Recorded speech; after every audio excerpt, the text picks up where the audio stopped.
Hello. This is as weird as it gets, everyone, because I'm at school by myself. I literally taped my phone to a femur so I could record myself for you. So they're telling us no new stuff, which we started in the digestive system. So let's talk about the digestive system. Okay, so what I'm gonna do is draw it again, and then we'll zoom into it. We did this like the first day. It was weird, and there were probably like 8 or 10 people missing, so I'll just do it again. And then I want you guys to practice drawing it as well, okay?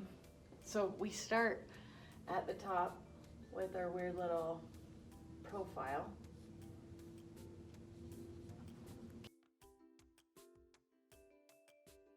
If you're a piece of food, and you're getting eaten, it's gonna be broken down through the body and lots of stuff happening to it, which is why this lends itself really nicely to gastro. Okay, so I'm probably gonna do this in pieces because it's hard to see, but here's the top of it. And if we orient ourselves like this little thing with the swirlies, it's the trachea, the windpipe. So food goes in through the mouth, nom, nom, nom. It's gonna go down through this tube. What's this tube? It's the esophagus.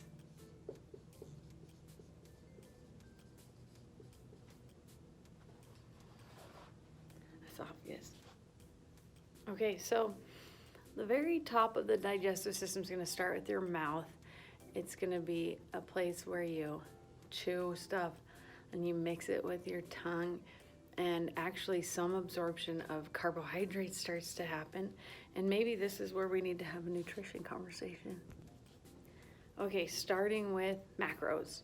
So if we say macronutrients, that means we need large amounts of this in order for us to be functional the way that we need to be functional. So never listen to somebody that's like, don't eat your carbs because they're full of crap.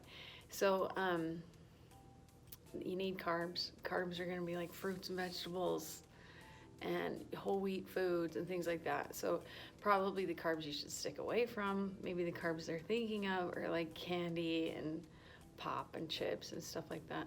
So yeah, we need carbohydrates.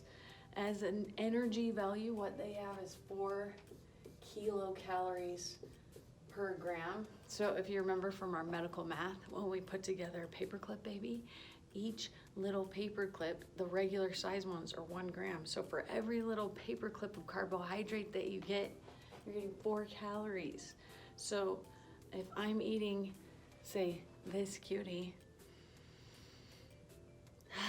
still very sensual. If you're eating a cutie, what you're getting are carbohydrates. Essentially, you're getting some juices, a little vitamin C. You're gonna get some micronutrients for sure, but the macro that you're getting is carbohydrates. And yes, you should be eating carbohydrates. Your brain can't function without carbohydrates. With proteins, it's again 4 calories per gram, and fats are a walloping 9 calories per gram. So is that bad necessarily? Should we just say no to fats? No, because that's what we did in the 90s, and we got fatter as a country. So don't take stuff out. Don't take stuff out. All you need to do is make sure you're eating healthy. Most of the time, kind of follow an 80-20 rule. If you can say like, Kate, if I eat this kind of food 80% of the time, maybe 20% of the time, we can say, all right, go ahead and have a Pop-Tart, since that's the food that Beaumont Vikings choose. I don't know why. Maybe because they don't have candy. The orange, the path of the orange, just went in my mouth. I chewed it. I kind of mashed it around with my tongue. In my mouth, in my actual mouth, that's when we start to get absorption of carbs. You don't think that that happens, but it actually does. We start to get absorption of carbs. Not a lot, because most of the absorption is not happening until post-stomach. But we're gonna go into the esophagus next. Down into the stomach, sploosh. So we're here in the stomach, sploosh. The food's right up in there. We'll just go, let's just draw in a chicken nugget. It's about their shape, like it's unnatural, whatever shape that is.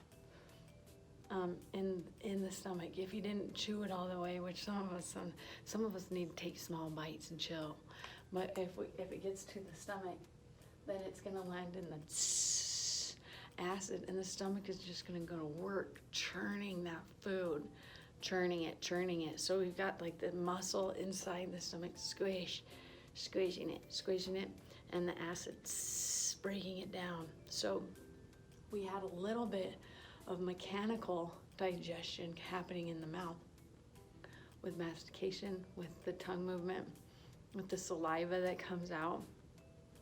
And then the esophagus will bring it down to the stomach, squish. Then it splooshes into the stomach, and we break it down even farther. Some chemical digestion takes place through the pyloric sphincter and into the small intestine. So the small intestine actually has 3 different parts. And if you remember in class, I was like, it's not like you can just go, the line stops here, kind of like the frontal lobe. And we're like, the frontal lobe is here and the parietal lobe is here. The occipital lobe is back here. But really, like if you look at a brain,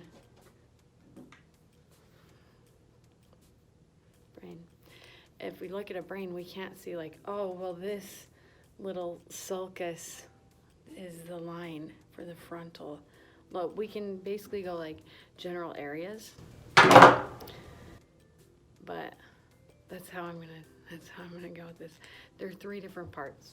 So starting up at the top, we're gonna call this part the duodenum.